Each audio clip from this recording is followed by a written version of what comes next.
ಎಲ್ಲರಿಗೂ ನಮಸ್ಕಾರ ಸ್ನೇಹಿತರೆ. ಕಳೆದ 3-4 ದಿನಗಳಿಂದ ಐಸಿಐಸಿಐ ಬ್ಯಾಂಕ್ ಮಹತ್ವದ ಬದಲಾವಣೆ ಮತ್ತು ಬ್ಯಾಂಕ್ ಅಕೌಂಟ್ ಇದ್ದವರಿಗೆ ಮಿನಿಮಮ್ ಬ್ಯಾಲೆನ್ಸ್ನಲ್ಲಿ ದೊಡ್ಡ ಬದಲಾವಣೆ ಮಾಡಿ ಗ್ರಾಹಕರಿಗೆ ಬಿಗ್ ಶಾಕ್ ನೀಡಿದರೆ, ಇದೀಗ ಮತ್ತೆ ಐಸಿಐಸಿಐ ಬ್ಯಾಂಕ್, ಎಸ್ಬಿಐ ಬ್ಯಾಂಕ್ ಸೇರಿದಂತೆ ಈ 12 ಬ್ಯಾಂಕ್ನಲ್ಲಿ ಮಿನಿಮಮ್ ಬ್ಯಾಲೆನ್ಸ್ ಇಷ್ಟು ಇಟ್ಟರೆ ಮಾತ್ರ ನಿಮಗೆ ಖಾತೆ ಚಾಲ್ತಿಯಲ್ಲಿರುತ್ತದೆ, ಇಲ್ಲದಿದ್ದರೆ ನಿಮ್ಮ ಖಾತೆಯಲ್ಲಿರುವ ಹಣವು ಕೂಡ ಕಡಿತಗೊಳ್ಳಲಿದೆ ಎಂದು ಇದೀಗ ಮಹತ್ವದ ಘೋಷಣೆಯನ್ನ ಈ ಬ್ಯಾಂಕ್ ಗ್ರಾಹಕರಿಗೆ ಎಚ್ಚರಿಕೆಯ ಸಂದೇಶವನ್ನ ಮತ್ತೊಮ್ಮೆ ರವಾನೆ ಮಾಡಿದೆ. ಹೌದು, ಇತ್ತೀಚೆಗೆ ಕಳೆದ ಕೆಲವು ವರ್ಷಗಳಿಂದ ಪ್ರತಿಯೊಬ್ಬರೂ ಕೂಡ ಬ್ಯಾಂಕ್ ಅಕೌಂಟ್ ಹೊಂದಿದ್ದು ತಮ್ಮ ಹಣದ ವಹಿವಾಟುಗಳನ್ನು ಬ್ಯಾಂಕ್ನ ಮೂಲಕವೇ ವರ್ಗಾವಣೆ ಮಾಡುತ್ತಿದ್ದಾರೆ. ಇದಕ್ಕೆ ಮುಖ್ಯ ಕಾರಣವೇ ಇಲ್ಲಿ ವಂಚನೆಗಳು ಮತ್ತು ಯಾವುದೇ ರೀತಿ ಹಣಕಾಸಿನ ವ್ಯವಹಾರದಲ್ಲಿ ಅಡಚಣೆಗಳು ಇಲ್ಲದೆ ಅತಿ ಸುಲಭ ಮಾರ್ಗದಿಂದ ನಾವು ಒಂದು ಬ್ಯಾಂಕ್ನಲ್ಲಿ ಮತ್ತೊಂದು ಬ್ಯಾಂಕಿಗೆ ಹಣ ವರ್ಗಾವಣೆ ಮಾಡುವುದು ಸೇರಿದಂತೆ ನಮ್ಮ ಹಣವನ್ನು ಸುರಕ್ಷತೆಯಿಂದ ಇಡಲು ಕೂಡ ಅದೆಷ್ಟೋ ಗ್ರಾಹಕರು ಬ್ಯಾಂಕುಗಳ ಬೆಸ್ಟ್ ಎನ್ನುತ್ತಿದ್ದಾರೆ.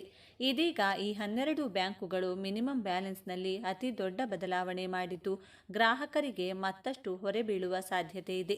ಹಾಗಾದರೆ ಬನ್ನಿ, ಯಾವೆಲ್ಲ ಬ್ಯಾಂಕುಗಳು ಮಿನಿಮಮ್ ಬ್ಯಾಲೆನ್ಸ್ ಹೆಚ್ಚಳ ಮಾಡಿವೆ, ಒಂದು ವೇಳೆ ಮಿನಿಮಮ್ ಬ್ಯಾಲೆನ್ಸ್ ಹಣ ಇಡದೇ ಇದ್ದರೆ ಎಷ್ಟು ಮೊತ್ತವನ್ನು ಕಟ್ಟಬೇಕು ಎಂಬುದರ ಕುರಿತು ಕಂಪ್ಲೀಟ್ ಮಾಹಿತಿ ಈ ವಿಡಿಯೋದಲ್ಲಿ ತಿಳಿಸಿಕೊಟ್ಟಿದ್ದೇವೆ. ನೀವು ಕೂಡ ಬ್ಯಾಂಕ್ ಅಕೌಂಟ್ ಬಳಕೆ ಮಾಡುತ್ತಿದ್ದು ನಿಮ್ಮ ಬಳಿ ಯಾವ ಬ್ಯಾಂಕ್ ಅಕೌಂಟ್ ಇದೆ ಎಂದು ತಪ್ಪದೇ ಕಮೆಂಟ್ ಬಾಕ್ಸ್ನಲ್ಲಿ ಬ್ಯಾಂಕ್ ಹೆಸರು ತಿಳಿಸಿ. ಬನ್ನಿ ಕಂಪ್ಲೀಟ್ ಆಗಿ ನೋಡೋಣ. ಬ್ಯಾಂಕ್ ಅಕೌಂಟ್ನಲ್ಲಿ ಕನಿಷ್ಠ ಎಷ್ಟು ಹಣ ಇರಬೇಕು? ಆರ್ಬಿಐನಿಂದ ಮಹತ್ವದ ಮಾಹಿತಿ.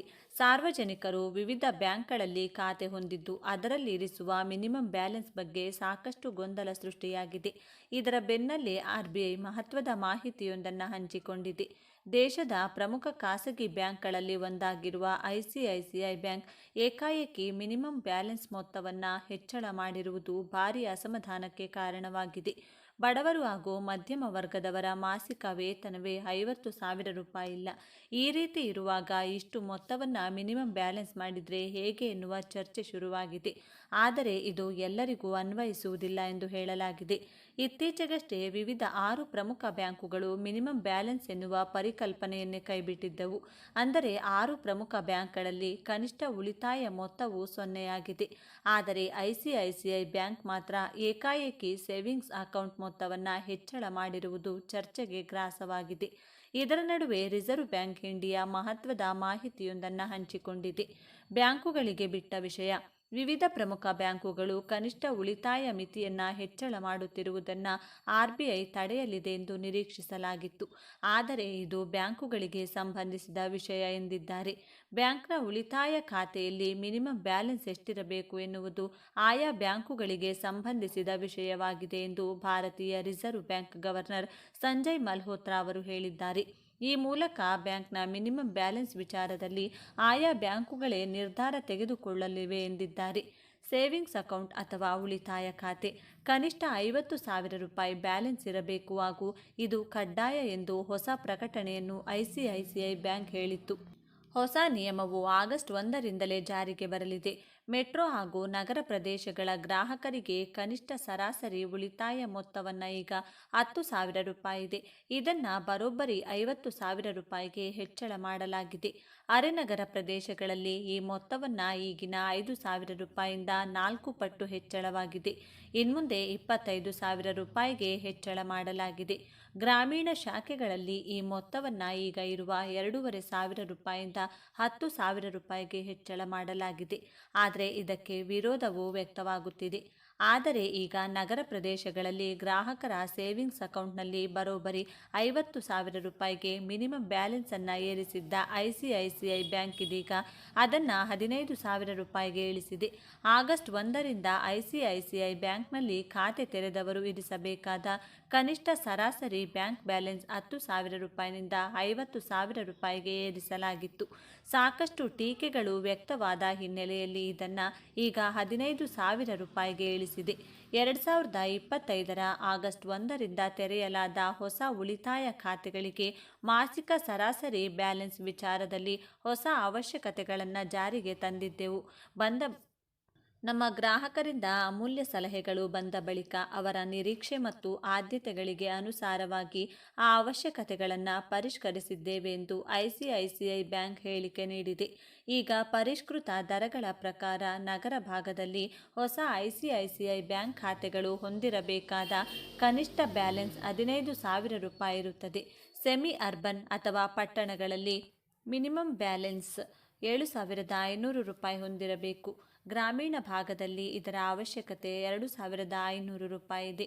ಈ ಕನಿಷ್ಠ ಮಾಸಿಕ ಬ್ಯಾಲೆನ್ಸ್ನಲ್ಲಿ ಕೊರತೆ ಕಂಡುಬಂದರೆ 500 ರೂಪಾಯಿ ಅಥವಾ ಕೊರತೆಯ ಮೊತ್ತಕ್ಕೆ 6% ದಂಡ ವಿಧಿಸಲಾಗುತ್ತದೆ. ಇನ್ನು HDFC ಬ್ಯಾಂಕ್ನಿಂದಲೂ ಕನಿಷ್ಠ ಬ್ಯಾಲೆನ್ಸ್ ಹೆಚ್ಚಳ. HDFC ಬ್ಯಾಂಕ್ ಕೂಡ ಹೊಸ ಸೇವಿಂಗ್ಸ್ ಅಕೌಂಟ್ಗಳಿಗೆ ಕನಿಷ್ಠ ಬ್ಯಾಲೆನ್ಸ್ ಅಗತ್ಯವನ್ನು 10,000 ರೂಪಾಯಿನಿಂದ 25,000 ರೂಪಾಯಿಗೆ ಏರಿಸಿದೆ. IDFC ಫಸ್ಟ್ ಬ್ಯಾಂಕ್ ಕೂಡ ಮಿನಿಮಮ್ ಬ್ಯಾಲೆನ್ಸ್ ಆಗಿ 25,000 ರೂಪಾಯಿ ಇರಬೇಕೆಂದು ನಿಯಮ ಮಾಡಿದೆ. ಆಕ್ಸಿಸ್ ಬ್ಯಾಂಕಲ್ಲಿ ಇದು 12,000 ರೂಪಾಯಿ ಇದೆ. ಬ್ಯಾಂಕ್ ಆಫ್ ಬರೋಡಾದಲ್ಲಿ 2,000 ರೂಪಾಯಿ ಇದ್ದರೆ SBIನದ್ದು ಝೀರೋ ಬ್ಯಾಲೆನ್ಸ್ ಅಕೌಂಟ್ ಆಗಿದೆ. ಕನಿಷ್ಠ ಸರಾಸರಿ ಬ್ಯಾಲೆನ್ಸ್ ಲೆಕ್ಕಾಚಾರ ಹೇಗೆ? ನಿಮ್ಮ ಅಕೌಂಟ್ನಲ್ಲಿ ಒಂದು ತಿಂಗಳಲ್ಲಿ ಪ್ರತಿ ದಿನಾಂತ್ಯದಲ್ಲಿ ಎಷ್ಟು ಬ್ಯಾಲೆನ್ಸ್ ಇದೆ ಅಷ್ಟನ್ನು ಕೂಡಿಸಬೇಕು.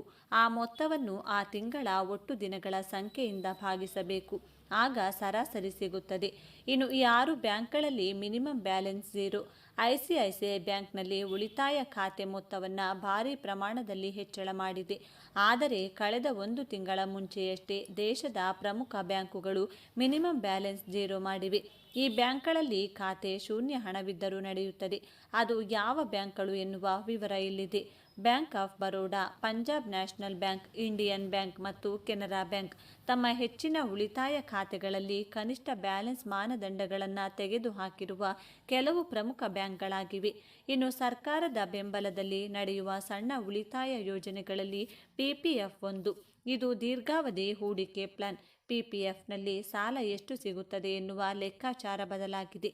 ಸಾಲಕ್ಕೆ ಬಡ್ಡಿ ದರ ಇಳಿಸಲಾಗಿದೆ. PPF ಅಕೌಂಟ್ಗೆ ಒಂದು ವರ್ಷದಲ್ಲಿ 1.5 ಲಕ್ಷ ರೂಪಾಯಿವರೆಗೆ ಹಣ ಹಾಕಬಹುದು. ಜನಸಾಮಾನ್ಯರ ಮುಂದಿರುವ ಸುರಕ್ಷಿತ ಹೂಡಿಕೆ ಆಯ್ಕೆಯಲ್ಲಿ ಒಂದು. ಇದು ತೆರಿಗೆ ಉಳಿಸಬಲ್ಲದು, ಬಡ್ಡಿ ಆದಾಯ ತಂದುಕೊಡಬಲ್ಲದು. ದೀರ್ಘಾವಧಿ ಹೂಡಿಕೆಯಾಗಿರುವ ಇದು ಸರ್ಕಾರದಿಂದ ನಡೆಸಲಾಗುತ್ತಿರುವುದರಿಂದ ಹಣಕ್ಕೆ 100ಕ್ಕೆ 100 ಗ್ಯಾರಂಟಿ. ಸರ್ಕಾರ ಪ್ರತಿ 3 ತಿಂಗಳಿಗೊಮ್ಮೆ PPFಗೆ ಬಡ್ಡಿ ದರವನ್ನು ಪರಿಷ್ಕರಿಸುತ್ತದೆ.